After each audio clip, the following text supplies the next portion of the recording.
With those mats, those old mats, like wherever. smelling so much, The canvas, Yeah. the with And the sometimes it straw. rains. Yeah, Sometimes it yeah. rains. Sometimes it was too hot. They have to come in the water and, like, and then sometimes it rain. Then everybody jump in the car, wait for the rain goes out. They come back to the fights again. And oh my God, man. That was like, oh, I think one of my first like indoor competition. I was like a purple belt. Like before this, I was all in the parking lot. Did you ever imagine that jujitsu would grow like it has all over the world, and even your students and students of your students representing all over the from all over the world, literally? No, I never thought that would be big. Yeah. Uh, I think part of my like the perspective that I have as a kid and like my first click as a jiu-jitsu can be something for me wasn't when I was a purple belt, like I said.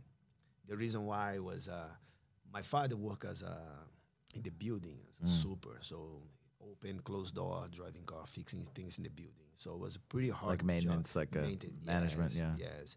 Uh, he worked basically like from 10 a.m. to 7 a.m. to 10 p.m. all day. And when we have a small, very small apartment in the building, because he have to be working the whole day, 24/7. If something happened in the night, he has to be the one.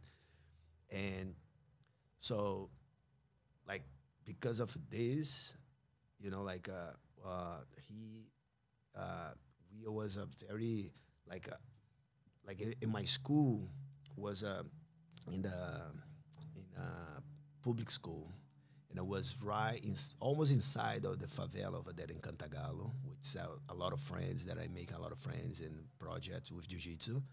But back in the time was my school, so and that's I think come my all my my feelings that was came in because of that, because I was leaving the building, and when I Good started building. going to the other the schools inside the favela, so people from the community he doesn't see me as one of them.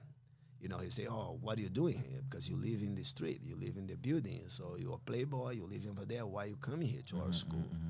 You don't know nobody, you don't live here with us."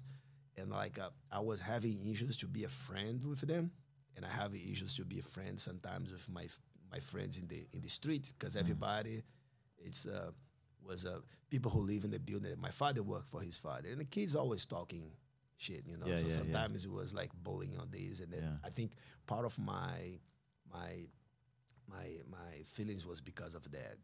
But when a jiu-jitsu was growing and I was getting more confident in training, so it was helped me to fit in those two different groups, because also jiu-jitsu became popular, and then like competitions, and like the kid and later those kids also start training, and then I was one of the Yeah, instructors, yeah, yeah. so they start becoming close to me, and then help me to become friend of them, so and I combine those two different words together because of the jiu-jitsu, and and then but back in the like the first the purple belt. So my father told me, say, look, you have to work. So I was working always with a small job as a kid, but as a 17 years old, he said, look, you're gonna find a real job for you. You're gonna work in the building, the same thing. I'm gonna be washing like everything, right?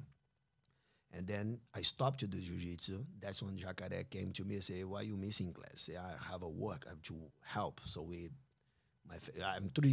It's three brothers, me and two more brothers. Right, So I'm the Rico and oldest. Yeah. So I have, so a lot of pressure on me, because whatever I example, do, yeah. the other's gonna do. So I have to work. So I cannot training as much as before.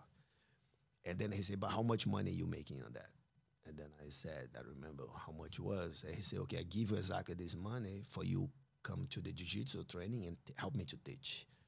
That's when my first click that I say, oh, You can do this. I can do this. Because one thing that grew up in Ipanema, did you as a kid, you don't want to go to nowhere. You want to live in Ipanema. It's such a like a nice neighborhood. You cross the street, you go to the beach. You walk into to the academy. You walk into the school. I walk into the beach. I don't want to go nowhere. So, and even when I love my father and everything, I see how much he works so much to live in the nice building. all my cousins, you know, they don't have the same opportunity because the parents doesn't live, doesn't work, doesn't have the same job as my father. So they all was living in Rocinha, which is another Right. big Big community favela, the biggest in Rio, favela in or South America. Yeah. or in the countryside of Rio de Janeiro or Paraíba, where my mom and my father was. So they didn't live in the nice neighborhood. So that's that was the first time that I saw. I say, oh, I find a way that I can live in Ipanema, but with my professor's lifestyle. He come in the morning, riding bike, teaching class, eating banana and